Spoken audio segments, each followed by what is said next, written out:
Let's take a look at the Eastern Conference playoffs. What has been your most notable takeaway so far?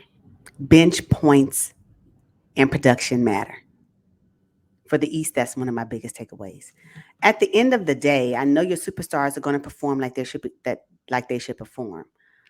But when that bench don't show up, the chances of winning the game becomes very, very slim if both teams are at their maximum capacity in production.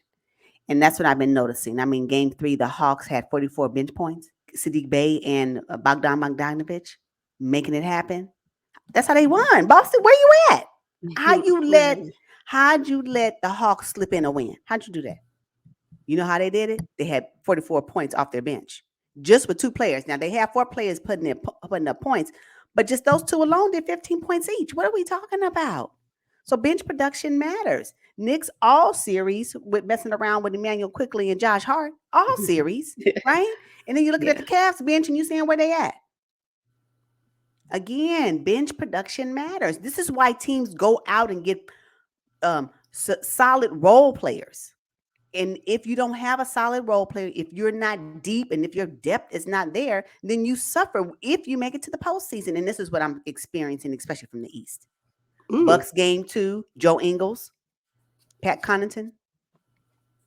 I mean, that's probably the only reason why they even won that game because the Heat is killing them, and I'm not saying it's their bench that's doing it, but again, apparently they need more support. But then if you have Pat Connaughton and Joe Ingles coming off the bench doing something, then you can potentially get a win when you already, compromised with Giannis not playing. Like, come on. So I think Hmm. for me, depth matters. That's why they talk about it. Everybody don't have to be a star, but somebody got to be a solid role player. And when you don't have solid role players, you will end up suffering at one point in the playoffs where it's going to really matter the most for your team. So that's one of the things I've noticed about the East. Ooh, okay. Yeah, I noticed that too, particularly in the Cavs, the Cavs series. What? Oh my First of God. all, the Cavs bench, it will not survive the conference semifinals if they make it through.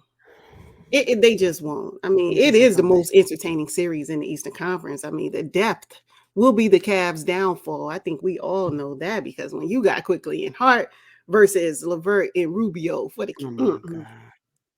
nah, their star power is not equally matched coming off the bench. Now, for the starters, that's another situation with Julius and Jalen, of course. And then I think Donovan Mitchell and Darius Garland, they match them completely with athleticism and speed, but you got a bully on the block in Julius Randle.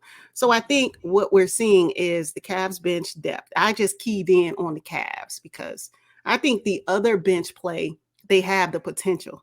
With the Cavs, especially with Levert in the starting lineup now, is completely depleted. So that has been my biggest takeaway.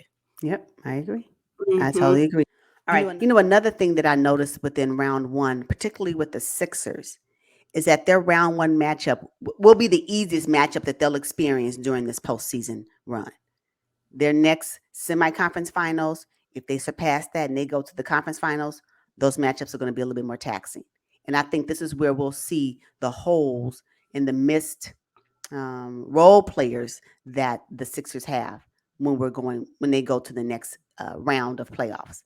I mean, the Nets, clearly they were going to win anyway. Clearly, when I saw the matchup at the end of regular season, I said, "Well, the Sixers got that under control, right?" Because the Nets, Yes. as solid as Mikal Bridges is, as solid as Cam Johnson is, they still need some other pieces. They need somebody in the middle that's a little bit more stronger than what they currently have. So I'm just like, there's no way. So I'm looking at the Sixers and I'm saying, don't get comfortable. Get rested, but don't get comfortable because whatever you experience with the Nets, your experience with the next team you play will not be that. Okay, okay. I agree with that. Now, I think when I look at the Hawks in the Boston Celtics series, I think my biggest takeaway is it's a snooze fest. I don't care if Atlanta Hawks, grab the game, maybe two, but I think at the end of the day, Boston Celtics will be superior. But it looks like a 2 versus 7 matchup. It looks like that. I just, but however, I think the Hawks might need to consider DeJounte Murray as a number one option. They look good together, Trey Young and DeJounte, but I just would love to see what it looks like with Trey Young deferring to DeJounte just a little bit. 1A, 1B, 1, 2. I just want to see it because the way DeJounte is playing in this series in particular, I mean, he's averaging 26 points, 7 rebounds, 6 assists, 3 steals. Trae Young can't even touch that with a 10-foot pole right now, not the way that he's played, especially in the earlier games in the series. So, no, no. And I also think the Celtics now have a big three. And it does not Oh, include Marcus Smart or Al Horford. Their big three is, of course, the two Jalen's. And then I would throw in Derek White. The way Derek White is playing, yeah, I ain't mad at yeah, that. I can yep. support that for sure. I can support that from the Celtics. Yeah, yeah, yeah. Oh, it's not Al Horford. No, no, Nah, absolutely not. it's not Al Absolutely Horford. not. Absolutely not. Thank you for your Yes. production, Alpha Hoffer, but you are not the number three. No, but I can okay. Yeah, that's good. That's good. Let me go back to the Hawks real quick and that comment you mentioned about DeJounte Murray perhaps being a number one. He may be because I would not be surprised if they're considering trading Trae Young. It would not Mm-hmm. shock me. And as a matter of fact, what DeJounte brings is defense because you will not get that from Trae Young at all. Matter of fact, you don't even see Trae Young on the floor when they're in their defensive stance. You don't even see him. So I just really is 4 against 5 once if Trae Young is in the game on defense. And so I just like the fact that I think from a maturity level, right? Um, I believe that he would be able to be a better leader than Trae Young. Although Trae Young is savvy, flashy, looks great on offense. Those, the ice in the veins. I love all of that. I love all of that. But that ain't winning y'all games. Sure It isn't. ain't winning y'all No. games, and it will not sustain you moving forward. So I yeah. have another takeaway from the New York Knicks and the Cavs. Now, I think Tom Thibodeau. Well, I'm not going to say Tom Thibodeau, but I'm just saying RJ Barrett need to be on alert because his minutes might be getting reduced in favor of Josh Hart. What? Josh Hart is outplaying him now. RJ Barrett will show you flashes of, greatness. Yeah, greatness. And I'm using that term lightly. But Josh Hart going to give it to you every night. Every night, consistently, he's got that dog. He got that New York City toughness. Very new to the team. What would it look like with Josh Hart being in the starting lineup? Now, him and Quickly off the bench look great. They insert life into the New York Knicks. But RJ Barrett, you better be careful because Josh Hart is coming. Oh yeah, I can totally support that. RJ Barry gonna find himself all down there with Obi Toppin. He's gonna find himself down there with Obi Toppin. So that's okay though. For this series, I mean, for this season, this series, this playoff time frame, absolutely off the bench. I get it.